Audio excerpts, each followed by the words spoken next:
एक व्हडलो सैत कावळो दर्याच्या तडयेर काण सोदून उपतालो. एकाच ताणें ताच्या दिश्टीक एक कोंगो पडलो. कोंग्याक ताणें साबार फावटी कोंसयले तरी कोंगो भायर आयलो ना. उंचायेर बशिल्लो गीद हें सकड पळोवन नाशिल्लो. हो गीद कावळ्या लागीं अशें उलयलो, बोळान जावचें काम जायनातले संदर्भी बुदवंतकायेन करयेत. त्या कोंग्याक उबारायेर उखलून व्हर आनी त्या तळपेत वयर तोंड सकला घाल. तेन्ना कोंगो खंडीत भायर येता.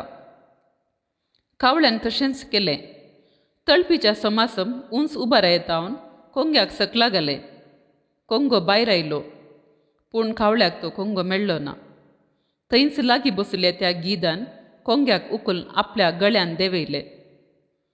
कवळो बिंड्या सारके दोळे भायर घालून पळोवंक लागलो. हातूंत आमकां कळची नीत, कितेंय काम करतना तें ल्हान जावं